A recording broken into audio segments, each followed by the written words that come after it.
আসসালামু আলাইকুম, স্বাগতম দা সাইবুল ব্লগ চ্যানেলে। আজকে মরিশাসে ছুটির দিন, তাই ঘুরতে আসলাম। ঘুরতে এক ব্রিজের নিচে আসছি, মরিশাসে সার্চ ব্রিজ। ব্রিজটা খুবই সুন্দর একটা ব্রিজ এবং এর আশেপাশে সৌন্দর্য অনেক সুন্দর এবং পরিবেশে প্রাকৃতিক মলিন পরিবেশ। সো তাই ভাবলাম আপনাদের সাথে ভিডিও করে দেখাই এবং আপনাদের সাথে কিছু বিষয় শেয়ার করি মরিশাসের বিষয় এবং অন্যান্য বিষয় নিয়ে।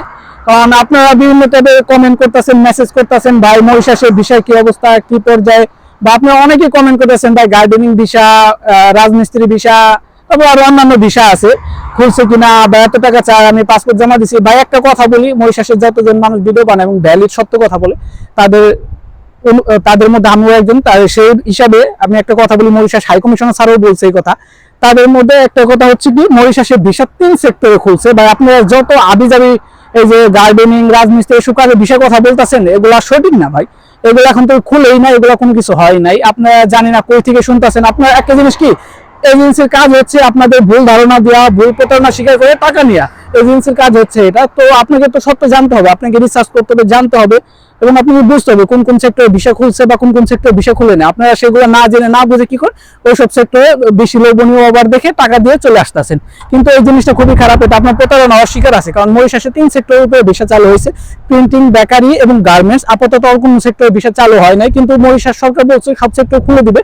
কিন্তু মরিশাসে আমরা যারা বাংলাদেশি রয়েছি, তাদের কিছু কারণে মরিশাস অন্যান্য সেক্টরে ভিসা খুলতে সমস্যা হয়ে যাইতেছে। কারণ মরিশাস হাইকমিশনার কিছুদিন আগে একটা ভিডিও বার করেছিলেন, তিনি তার একটা মিটিং এ বলেছে যারা মরিশাস সবাই বেড়েছে তাদের 3 মাসে একটা লিগাল নোটিশ দিয়েছে, যে 3 মাসের ভিতরে যাতে মরিশাস ছেড়ে চলে যায়। এরপরে তারা মরিশাস সরকার বিবেচনা করবে অন্যান্য বিষয় খুলে দেওয়ার জন্য। কিন্তু আমরা যারা বাংলাদেশি রয়েছি, তারা এই বিষয়ে কোনো পদক্ষেপ নিচ্ছে না। উল্টা আমরা এদেশ অবৈধ হিসেবে থেকেই যাচ্ছি এবং যারা আছে অলরেডি তারাও অনেক অবৈধ হয়ে যাচ্ছে। কিন্তু অবৈধ হয়ে গেলে অনেক সমস্যার সম্মুখীন হতে হয় ভাই। আপনি টাকা ছাড়তে পারবেন না এখন বর্তমানে। আপনি কোথাও গেলে পুলিশের চেক পয়েন্ট আছে, চেক করে। কিন্তু এইসব কারণে মরিশাস সরকার বাংলাদেশিদের নতুন করে ভিসা, নতুন সেক্টর ভিসা খুলে দেওয়ার প্রতি আগ্রহ প্রকাশ করতেছে না। মরিশাস সরকার বলে দিয়েছে যদি এই অবৈধ লোকজন সবাই চলে যায় বা মরিশাসে জিরো পর্যায়ে চলে আসে, তবে আপনাদের জন্য নতুন সেক্টরগুলো ওপেন করে দিবে, খুলে দিবে। সো এইসব বিষয় আছে। এরপর আপনারা যে 3 সেক্টর কথা বলেন, বেকারি, প্রিন্টিং, গার্মেন্টস, এইসব বিষয়ে ছোট ছোট কিছু একটা ধারণা দিয়ে দিই আপনাদের সাথে। কারণ আপনি অনেকে প্রশ্ন করেন বিভিন্ন ধরনের। বেকারি ভিসা আপনার কাজ হচ্ছে সবচেয়ে কঠিন। কারণ বেকারি বিষয়ে কাজ করতে গেলে আপনাকে রাত ভরে কাজ করতে হবে, রাত ভরে ডিউটি করতে হবে। কারণ বেকারি বিষয় আপনার দিনে হয় না। কারণ এদেশে যে রুটি বা যে জিপ্পা তৈরি করে, সেগুলোর জন্য আপনাকে রাতে কাজ করতে হয়। কারণ এর দেশে সবচেয়ে জনপ্রিয় খাবার হচ্ছে জিপ্পা বা রুটি। সেগুলো তারা সাধারণত সকালে কিনে এরপরে খেয়ে থাকি। কিন্তু আপনারা যদি সকালে কাজ করতে চান, বেকারি বিষয় সম্ভব না।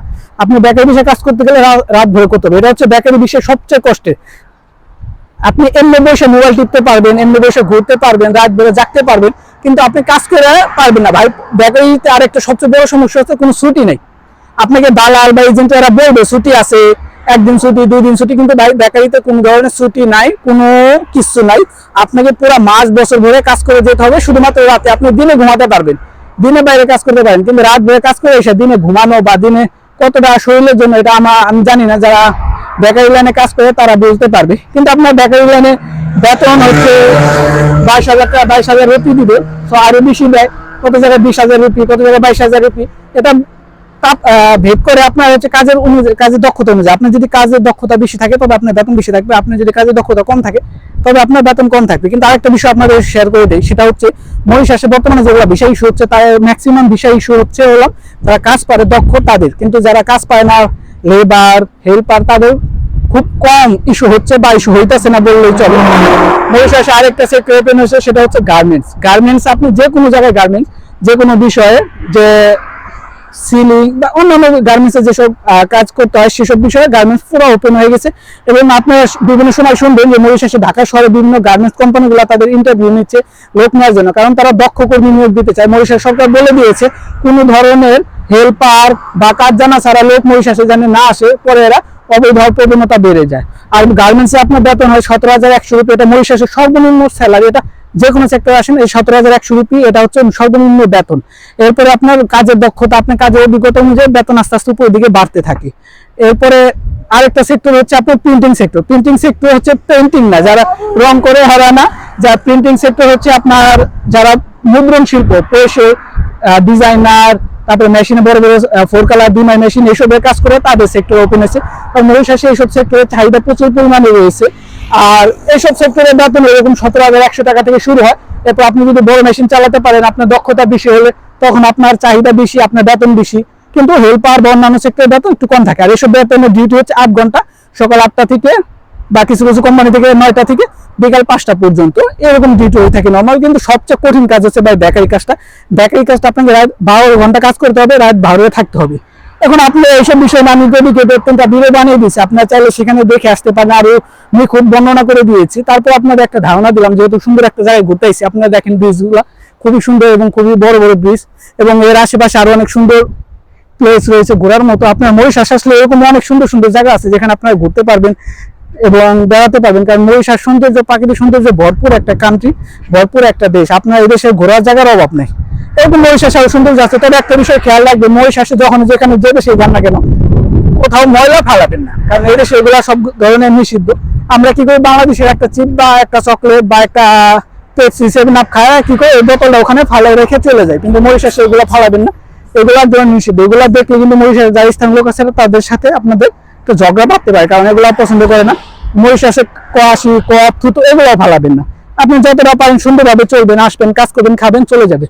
এছাড়া মরিশাস দেশটা আপনার খুবই সুন্দর, প্রাকৃতিক পরিবেশে নির্মল, অনেক সুন্দর একটা দেশ। আপনারা আসলে দেখবেন মরিশাসে সবচেয়ে বেশি হচ্ছে বিচ, সমুদ্র সৈকত, বিচ, এগুলো হচ্ছে সবচেয়ে বেশি। এরপর অন্যান্য সেক্টর আছে, আপনার অন্যান্য সুন্দর জায়গা আছে, পাহাড় আছে। কারণ আপনার মরিশাস দেশটা পাহাড়ের উপর নির্ভর, আর মরিশাস দেশটা ছোট একটা দেশ, সেই জন্য সবকিছু এখানে খুব সহজে হাতের কাছ থেকে বা ঘরে থেকে বেরোলে দেখতে পাওয়া যায়। আর এই ব্রিজটা হচ্ছে সাজ ব্রিজ, এটা হচ্ছে কোলমুড়ি অবস্থিত। এটা প্রবীণ জগন্নাথ যখন ছিল এই দেশের সাথে প্রধানমন্ত্রী, তিনি থাকতে এই ব্রিজটা ওপেন করেন, এবং এই ব্রিজটা খুবই সুন্দর। এবং এই ব্রিজের নিচ দিয়া পানি প্রবাহিত হয়ে গেছে এবং খুবই সুন্দর ব্রিজ। এই দুই পাশে ব্রিজ, পাহাড় কেটে নিচ দিয়ে পানি, এটা সমুদ্রে যা মিলিত হয়েছে। খুবই সুন্দর একটা জায়গা, খুবই সুন্দর একটা ব্রিজ। আপনারা আসলে ঘুরলে বা দেখতে পারবেন, বা মরিশাসে যারা আসতে চান তারা এখনই দেখে নিতে পারেন, সুন্দর সুন্দর জায়গা আছে। সো আপনাদের এইসব বিষয়ে বলবো যে ভাই যেখানে যান, যে দেশে যান, ওই দেশের নিয়ম কানুন মেনে চলবেন। আর মরিশাস আসতে গেলে এইসব নিয়ম আপনাকে মেনতে হবে। আর মরিশাসের বিষয় হচ্ছে 3 সেক্টর। আপনারা আপনার কোন মাধ্যমে শুনেন আমি জানা নাই, আইডিয়া নাই, কিন্তু আপনি এই বিষয়গুলো ইনশোর করবেন। আপনার দালাল আপনাদের কাছ থেকে টাকা নিবে, দালাল আপনাদের কাছ থেকে সবকিছু নিবে, কারণ দালালের কাজই হচ্ছে টাকা নেওয়া, বা এজেন্সি কোম্পানিগুলো আসছে টাকা নেয়, তারা ভুয়া পারমিট, ভুয়া বিষয়গুলো বের করবেই করবে। কিন্তু এগুলো থেকে আপনাদের দূরে থাকতে হবে। আপনাদের কাজ আপনারা আগে জানবেন, আগে বুঝবেন, আগে রিসার্চ করবেন যে কোন কোন সেক্টর ভিসা খুলছে বা কি কি ভিসা খুলছে, ভিসার সুযোগ সুবিধা কি, এগুলো যাই না বুঝে এরপরে ওই অনুযায়ী আপনারা ডিসিশন নেবেন যে আপনারা আসবেন কি আসবেন না। এখন আপনাকে একটা এজেন্সি বললে ভাই গার্ডেনিং ভিসা খুলছে মরিশাসে, এত লাখ টাকা বেতন, এত টাকা তুমি চলে আসো, বা এরকম ভাবে যদি চিন্তা করেন তাহলে ভাই মরিশাসে না আসে ভালো। কারণ এই সেক্টর ভিসা খুলে না, আর আপনার কাজ জানেন না। কাজ জানা ছাড়া লোক মরিশাসে এসে সার্ভাইভ করতে পারবেন না। আপনারা মরিশাসে অনেক আত্মীয়-স্বজন থাকে বা অনেক দালাল বা অনেক লোকে বলে কি তুমি আসো, যে কোনো একটা ভিসা নিয়ে আসো, আসার পরে তুমি দেশে আইসা পরে অবৈধ অন্য কাজে চলে যাও। কিন্তু ভাই সেই সুযোগটা এখন খুব কমে গেছে। কারণ মরিশাসে যে ওয়ার্ক পারমিট ইস্যুগুলো আছে, সেখানে একটা বারকোড স্ক্যানার দেওয়া থাকে। সেই স্ক্যানার স্ক্যান করলে আপনারা খুব সহজে চেক করা যায় আপনি কোন কোম্পানিতে আসছেন, কতদিন বৈধ আছেন, কতদিন অবৈধ আছেন। আর মরিশাস সরকার এই বিষয়ে খুব হার্ডলাইন আছে, তারা সবকিছু চেক করতেছে, সচরাচর সেই চেক করে দেখতেছে যাতে অবৈধ লোক বা অবৈধ যারা হয়ে যাচ্ছে তাদের নামে তো মামলা হয়, সেসব লোক ধরলে বাংলাদেশে ডিপোর্ট করে দিতেছে। এরকম অনেক নজির আছে।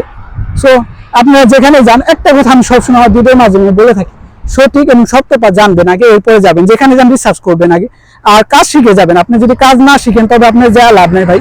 কারণ যে দেশে যান আপনি কাজ শিখে গেলে আপনার নিজের মর্যাদা এবং আপনার চাহিদা দুটোটা বৃদ্ধি পাবে। আপনি যদি কাজ না জেনে হেল্পার হিসেবে যান, আপনি দেখবেন বেতন কম পাইছি, যে আমার এজেন্ট এটা বলছে, কিন্তু আমরা এসে দেখি বেতন এত টাকা। সো আপনি কাজ শিখে আসবেন, কাজ শিখে আসলে অবৈধ সম্ভাবনাটা কম থাকে এবং আপনি আয় রোজগার বেড়ে যায়, আপনি একটু স্বাভাবিকভাবে কাজ করতে পারবেন। সো এইসব বিষয় খেয়াল রাখবেন মরিশাস আসার জন্য। তাই আজকে ঘুরতে আসলাম এইসব যে সুন্দর পিছে পাহাড় আছে, ল্যান্ডস্কেপ। সো এইসবের জন্য ভাবলাম আপনাদের সাথে ভিডিওগুলো কথা বলি, এবং আপনারা অনেক বিষয় শেয়ার করেন, সেসব বিষয়ে বললাম যে শেয়ার করি, কথা বলি, দেখি কি হয়। আর এরকম সুন্দর সুন্দর মরিশাসের ভিডিও পেতে আমি ভাবতেছি আপনাদের সাথে প্রচুর শহরগুলো আমি একটা ভিডিও বানাবো, ব্লগ করবো, চেষ্টা করতেছি। সো আপনারা সাপোর্ট করবেন, পাশে থাকবেন। আর মরিশাস নিয়ে স্ট্যান্ডার্ড বা এরকম সুন্দর সবকিছু জানার জন্য, সত্য বিষয়, আমার পেজটা ফলো, সাবস্ক্রাইব করতে পারেন, পাশে থাকবেন। ধন্যবাদ সবাইকে।